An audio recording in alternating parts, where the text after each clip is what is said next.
There are places on Earth where the stones seem to be asking the question. We look at blocks of rock weighing dozens, hundreds, even thousands of tons, resting in prehistoric landscapes, and our modern engineering logic hits a wall. We tend to look at these sites through two lenses. We either categorize them as simple achievements of primitive people, or we abandon the history books for fantasy. The stones themselves point to a specific mystery, the identity of the builders, and a version of human history far more advanced than we usually allow ourselves to imagine. Historians have told a linear story for generations. First farming, then villages, then organized societies, and finally the labor to build giant monuments. It's a comforting story, placing us right at the apex of an unbroken upward slope of human achievement. Then, archaeologists discovered monuments built by hunter-gatherers, people who didn't even have agriculture. If societies without cities or farms could coordinate the enormous labor to build ritual complexes, the drive to build these massive structures actually created civilization. Look at these massive T-shaped pillars rising from the dirt in southeastern Turkey. This is Göbekli Tepe. Some of these individual limestone blocks weigh up to 10 tons. These are refined pieces of cultural art. The pillars are covered in intricate low-relief carvings of foxes, snakes, and vultures. The dating is what disrupts the timeline. Göbekli Tepe was built roughly 11,000 years ago. That is thousands of years before Stonehenge, the pyramids, or any known writing system. Coordinating this level of specialized carving and quarrying requires immense collective effort. The evidence sitting in this dirt proves that hunter-gatherer societies possessed advanced social organization long before the textbook timeline allows. Travel over to southern Spain, and the scale of the challenge increases. The dolmen of Menga is a massive stone chamber built over 5,000 years ago. By the person inside, the scale is staggering.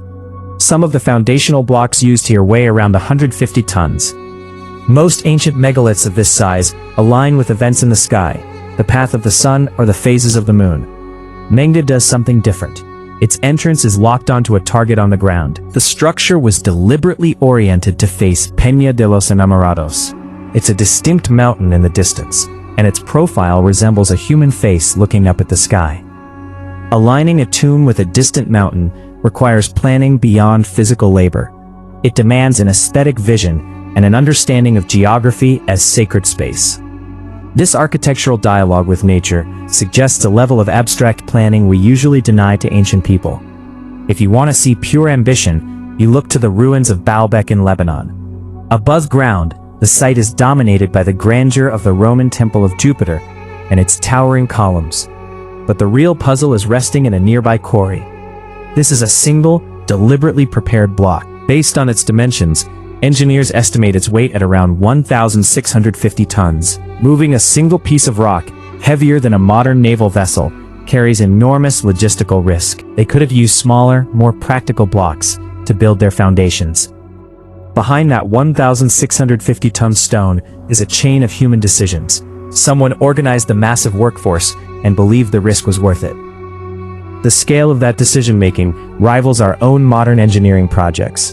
In the Andes above Cusco stands Sacsayhuaman. These walls are constructed from irregular stones, some weighing over 100 tons, that fit together without mortar or cement.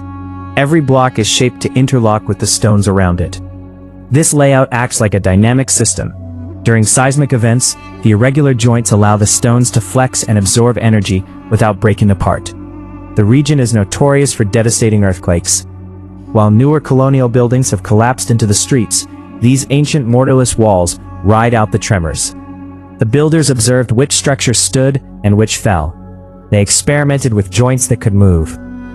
This was a science of resilience, developed over generations of trial and error. Engineering knowledge that outlived the culture that discovered it.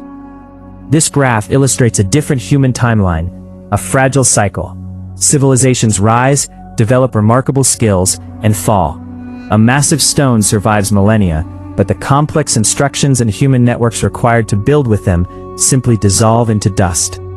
We are left staring at the physical results of an ancient genius, stripped of the intellectual process that created it. We inherited their monuments, but the instructions are gone. The people who lived 10,000 years ago were exactly like us in brain capacity. They applied their intelligence in ways we fail to recognize because it doesn't match our modern methods. Every stone left standing is a message. They are artifacts reminding us of chapters of human history we still haven't found. The greatest mystery isn't the engineering, but how the builders disappeared, leaving only their monuments behind to speak for them.